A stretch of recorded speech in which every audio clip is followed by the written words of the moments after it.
Hey you guys, welcome back. Welcome back. If you are new here, before I get started, I just want to say welcome and please hit that subscribe button.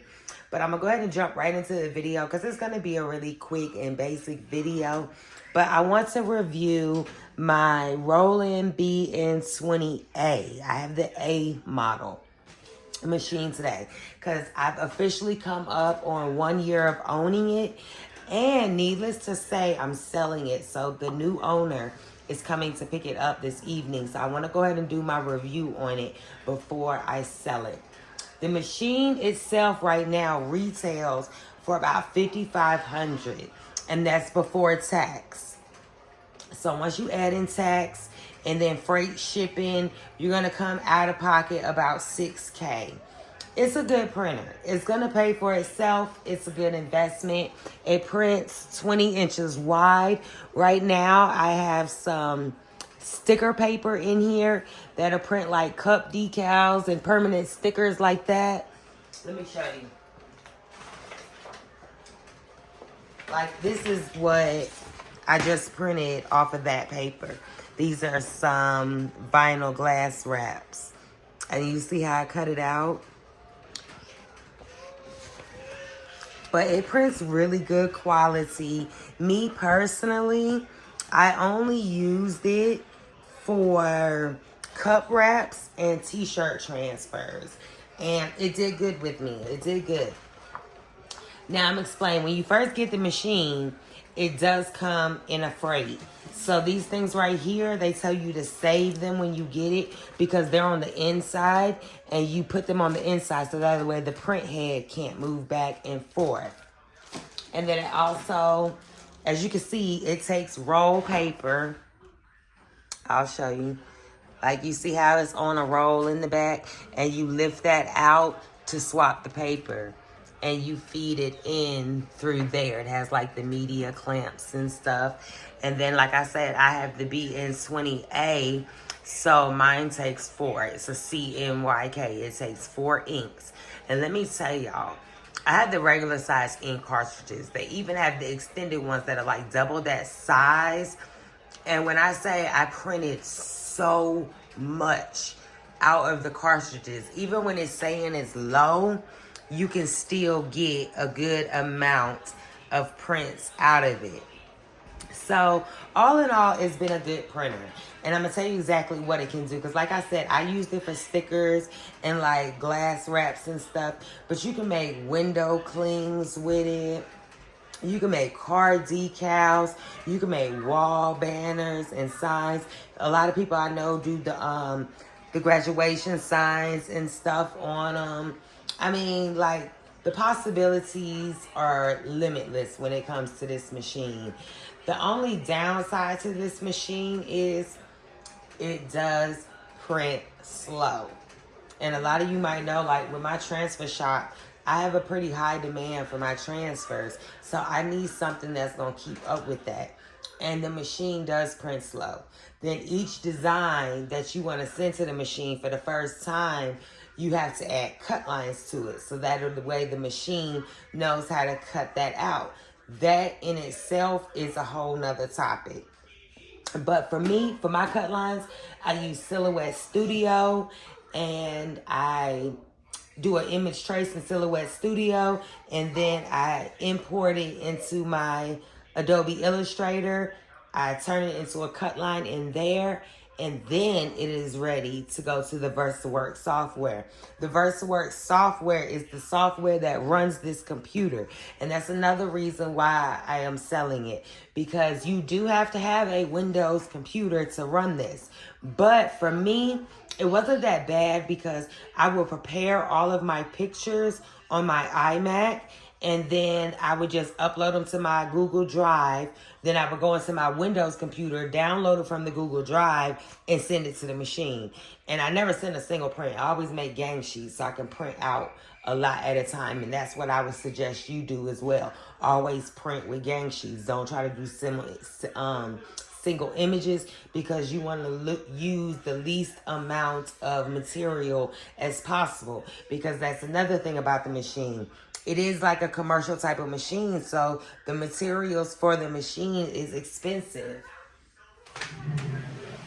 Like, this is a 75-foot roll of HTV, of the Sizer color print HTV that I just got.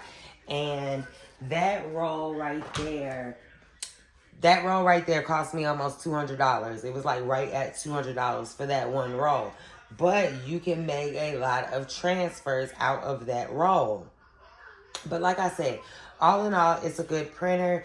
But right now, for me personally, I'm going to be focusing more on screen prints and sublimation, because that's where I started. That's what I've been rocking with since day one. So I'm going to do that because I've been so busy trying to make content, trying to pack screen print orders, trying to print sublimation orders, then running this machine on top of being a mama. Y'all hear the babies in the background. On top of being a mama and then running content for YouTube. That's why y'all haven't got this many videos and content for my Facebook, my Instagram, my TikTok. So this machine was taking up a lot of my time, especially if I get a design on it that go viral and I have to keep running it and keep printing it. Then it was just too much, as opposed to where if I'm sitting at my desk, I can just shoot print straight to my Epsons. And you can airdrop those. I mean, not airdrop, but y'all know what I mean. Like, it's quick to send prints to the Epsons. But all in all, I love the machine. Would I purchase it again? I would. But if I purchased it again, or I would do it like if I wanted it for my personal brand, like to make my personal shirts with and stuff. This machine was not really made for a transfer maker. Not if you have very super high demand. Like, once I move, because a lot of y'all know I'm staying with my sis right now. Once I move and get more space, I do want to upgrade to like maybe a 44-inch Eco Solvent. But all in all, for the price value and for what it can do, it's a definitely solid machine, and I highly, highly do recommend it.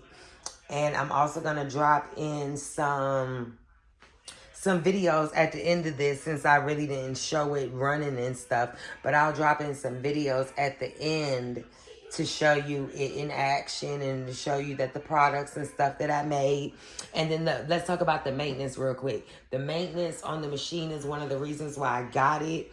You just keep it plugged in and turned on, and it'll do what it do. Every 8 hours, you'll hear it kick in. Like, if I open up the door.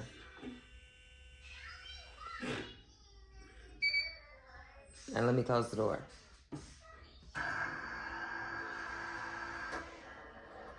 You'll start to hear it power up like every 8 hours.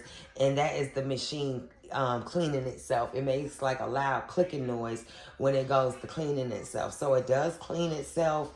You just have to get up in the morning, take these cartridges out on the side. Let me show you.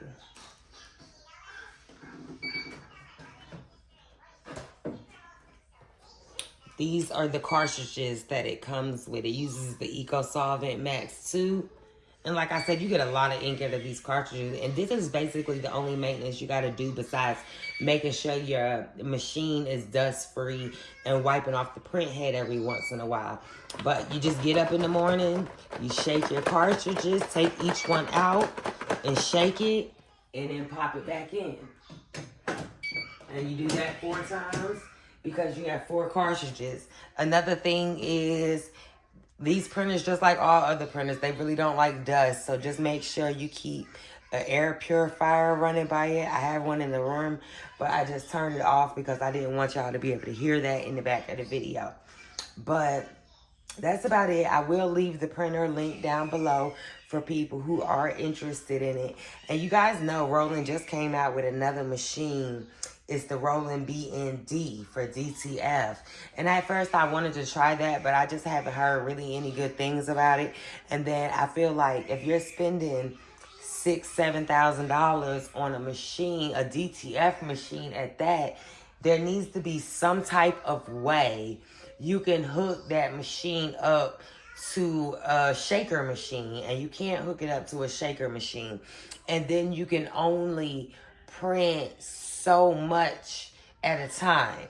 Like, you can't just keep consistently rolling the prints out, because what I heard is it prints out the first layer and then it sucks it back in and it prints out that white. But while you're doing this, the prints are still wet. So you can't, when it goes to suck it back in to pull the white on it, you don't want it to rub. I mean, it's hard to explain, but you can only print so much at one time with that printer. So I'm not sure I'm going to try that Roland. I think I'm going to wait until Roland gets a little better with the DTF before I try one of their DTF machines. But all in all, the Roland bn20a is a solid machine. Like, the 20 is just like this machine, and it can do the same things, except you can set it up to have metallic ink, or it can print white because it has 5 cartridges. So you can put a white cartridge in there as well. A lot of people don't put the white cartridges in there though. They just put double magenta because that's going to be the color you use the most of, the magenta. But all in all, it's a good machine. I love it. If you like today's review, give this video a thumbs up. If you haven't subscribed, please subscribe. And like I said, I'm going to go ahead and end the video with some time lapses of me printing and just making different products and t-shirt designs and cup designs and stuff over the past year with it.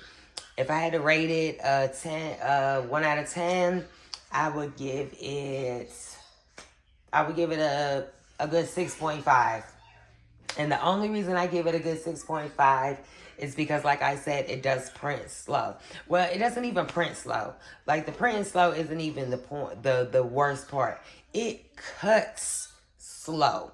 So if you have a design that is very intricate, it might take an hour to cut out that one design.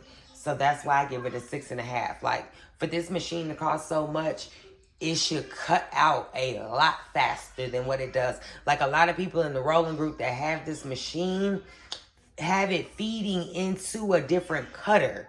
So the Roland is basically just printing for them and spitting the prints out into a cutter, and the high-tech cutter is doing all the work, cutting them prints out faster. So that's why I give it a 6.5, because it just cuts too slow. Like, if it cut faster, I'd give it a solid 10. I'd probably keep the machine. But outside of that, it's a good solid machine. If you're just using it as a hobbyist or for your clothing because you make clothing, then it's a good machine. But this is not a machine for a transfer shop that is high-paced. Not high-paced. Because, I mean, during Christmas time, I might have one design that go viral, and I might have to print out 200 of those designs of that one design, and I still have all these other designs I got to print out. So, and then don't let that design have intricate cuts. One night, I sent a design to it, and like, the design had such an intricate cut that it literally took the machine, like, no flex, like 8-9 hours, because I went to sleep around 1. When I woke up at 8 o'clock in the morning, it was just finishing. It was crazy. Like, I couldn't believe it. But outside of that, it's a good machine. I'm going to go ahead and insert the clips, and I hope y'all enjoy those. But drop down in the comments. Let me know how you feel about this machine, if you have it, or if you're looking to purchase it and have any questions. Feel free to ask me questions, and I can help. Like, as of right now, I still have the software and stuff on there. So I might go ahead and do like a quick e-course on how to add the cut lines and add that up to my website before I go ahead and clear all this stuff off my computer. But all in all, it's a good machine. I just wish it hooked up to Apple's, and I wish it cut faster. But the print quality is excellent.